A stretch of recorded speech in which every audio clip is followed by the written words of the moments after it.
আমি দেখতে কালো, আমার কোনো সুন্দর চেহারা নেই, কিন্তু আমার স্বামী দেখতে অনেক সুন্দর।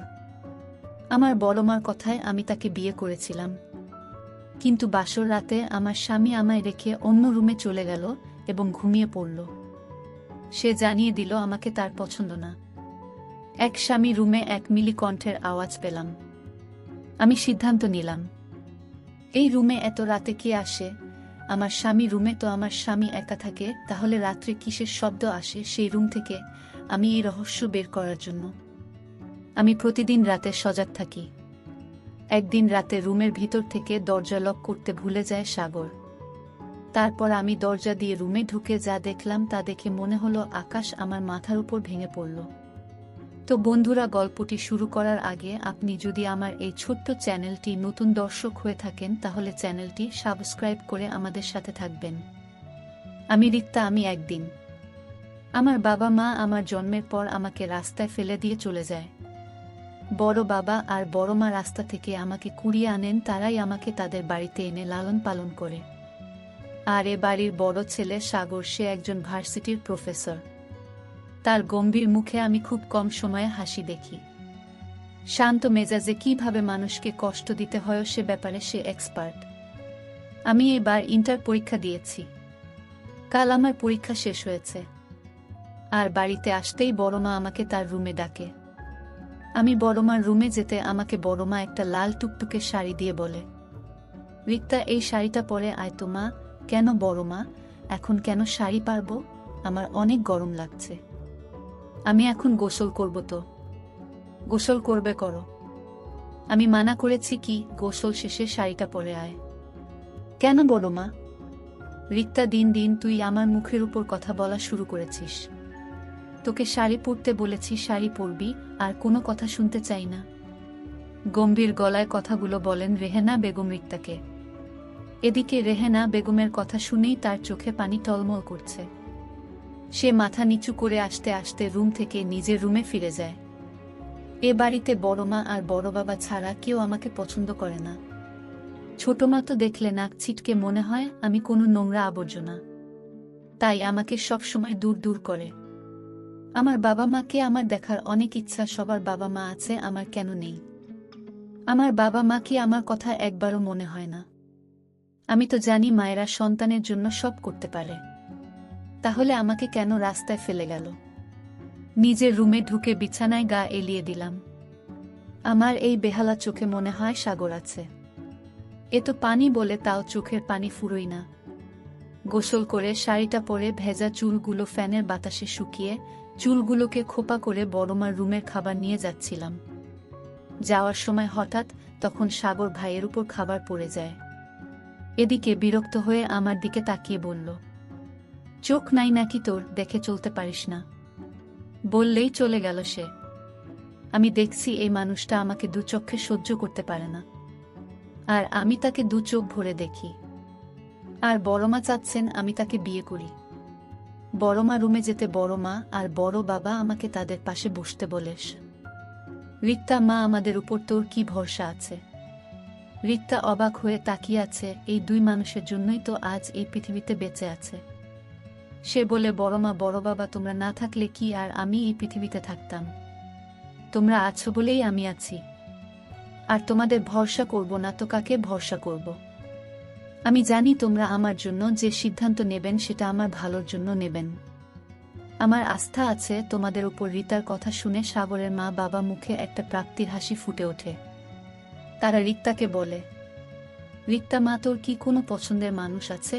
কথাটা শুনে আমার মনে আর মস্তিষ্কে সাগর ভাইয়ের কথা আর চেহারা ভেসে ওঠে। আমি বরাবর বাবার দিকে তাকিয়ে বলি, না, আমার তেমন কেউ নেই। আর থাকলে তো তোমাদের জানতাম, তাই না? আচ্ছা, তোমরা এসব কথা কেন বলছো? আমার কথা শুনে বড় বাবা আর বড় মা দুজন দুজনকে চোখের ইশারায় কথা বলছে। আমি তাদের মুখ চাওয়াচাওয়ি করছি। কিছুক্ষণ পর বড় বাবা বলেন, আমি একটা সিদ্ধান্ত নিয়েছি। রিক্তা বলে, কি সিদ্ধান্ত বড় বাবা? আমি তোর আর সাগরের বিয়ের সিদ্ধান্ত নিয়েছি। বড় বাবার কথা শুনে আমার বুকের মধ্যে ধুকপুকানি শুরু হয়ে যায়। আমি তো আর আমার বিয়ের কথাটা মস্তিষ্কে আসতেই আমার মাথা কেমন ঝিমঝিম করে ওঠে। যে মানুষটা মাকে কষ্ট দিয়ে আমাকে সবসময় কোনো কথা শুনতে পছন্দ করে, যে মানুষটা আমাকে পছন্দ করে না সে আমাকে বিয়ে করবে, এটা আমার বিশ্বাস হয় না। আমার গলা শুকিয়ে গেছে। আমি ঢোক গিলে বললাম, বড় বাবা কি সব বলছো? আমার আর বড় ভাইয়ার বিয়ে? ঠিকই বলেছি আমি। কেন, তোর কোনো আপত্তি আছে কি? আমার জানা মতে তো কোনো আপত্তি থাকার কথা নয়। বড়মা বলে, রিক্তা, আমরা যে সিদ্ধান্ত নিয়েছি তোর ভালোর জন্য। বিশ্বাস রাখ, তোর ভালোই হবে। আমি শুধু দুজনের মুখের দিকে তাকিয়ে দেখি তারা অধীর আগ্রহে তাকিয়ে আছে আমার কথা শোনার জন্য।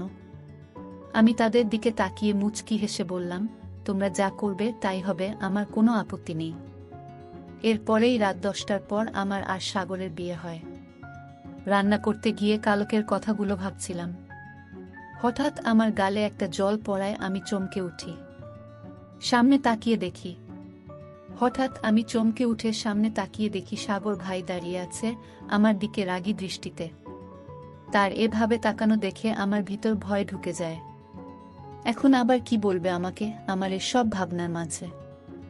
সাগর ভাই বলে ওঠে, তোকে কখন বলেছি আমার জন্য নাস্তা রেডি করতে, আর তুই এখানে দাঁড়িয়ে আছিস? শান্ত স্বরে কথাটা বলে। তার এমন শান্ত স্বরে কথা শুনে আমার ভয় লাগছে।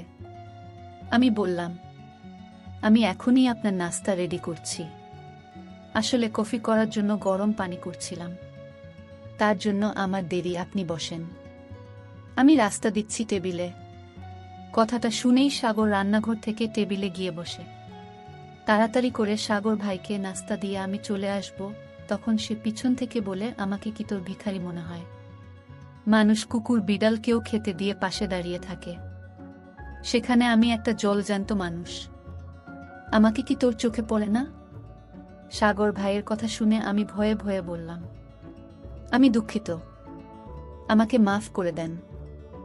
আমি এরপর থেকে এমন করব না বলেই তার পাশে গিয়ে দাঁড়ালাম।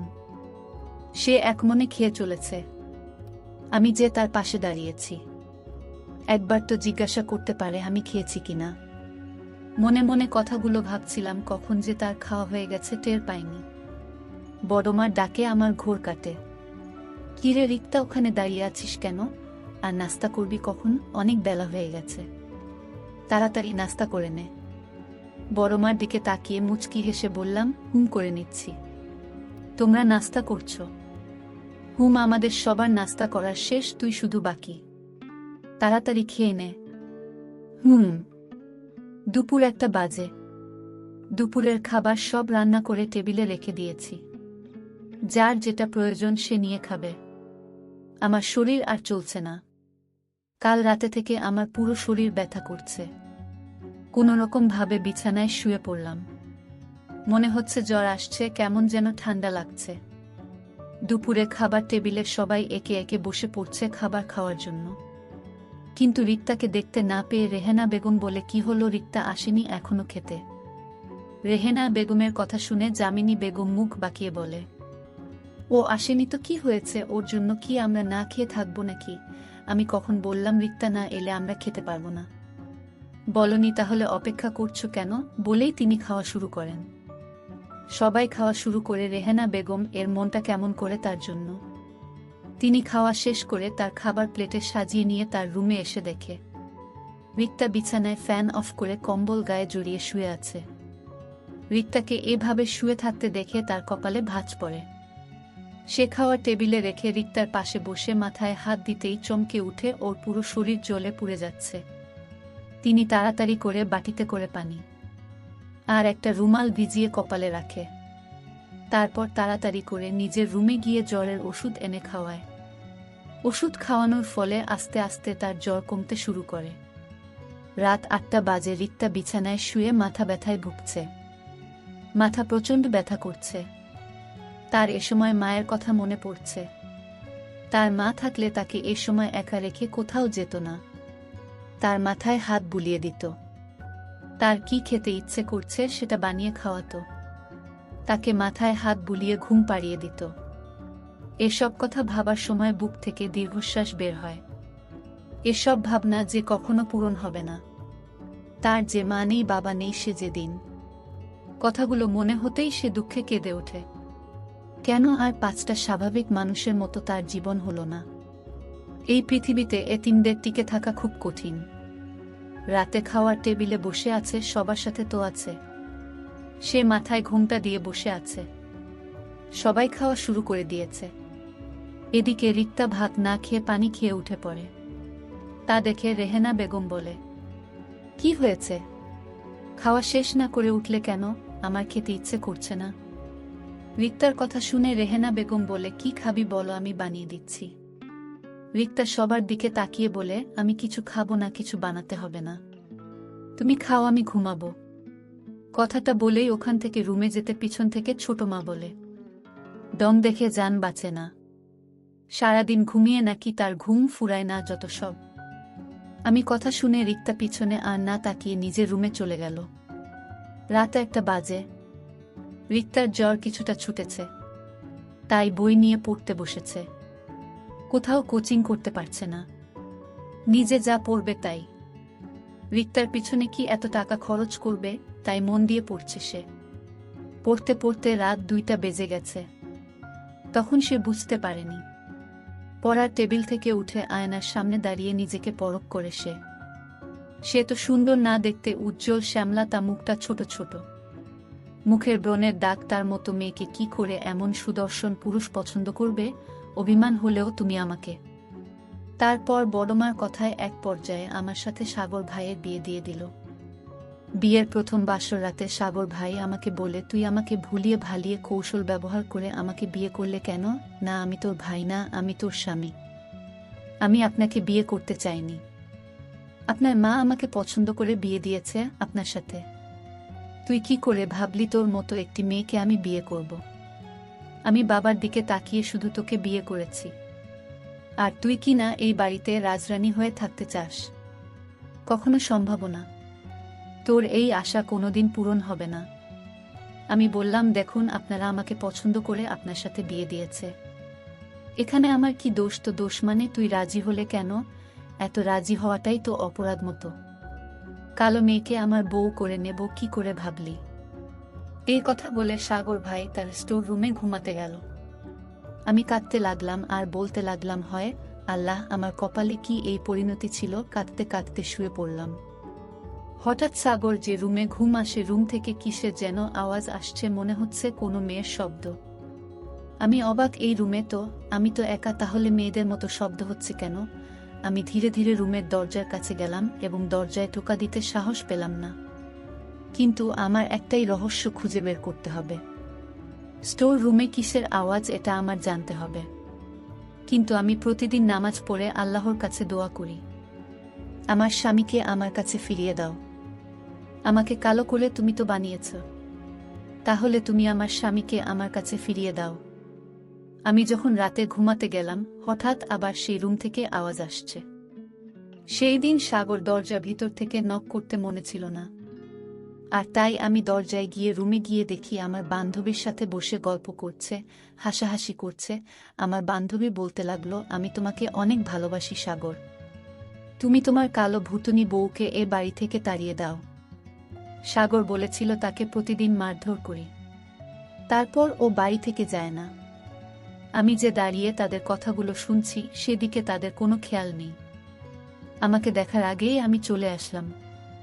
আমি তাদের দৃশ্য দেখে আমার মনকে কোনোভাবে বুঝতে পারছিলাম না। আমি কান্নায় ভেঙে পড়লাম। আমার বান্ধবী দেখতেও অনেক সুন্দরী, আর তাই তাকে ভালোবাসে। আর আমি দেখতে কালো, তাই আমাকে সে পছন্দ করে না। আমি কালো হয়েছি, এটা তো আমার হাত নেই। বন্ধুরা, গল্পটি এখানেই শেষ করছি। গল্পটির বাকি অংশ পরের ভিডিওতে বলবো। আপনি যদি এই চ্যানেলটি নতুন দর্শক হয়ে থাকেন, তাহলে চ্যানেলটি সাবস্ক্রাইব করে আমাদের সাথে থাকবেন। ধন্যবাদ।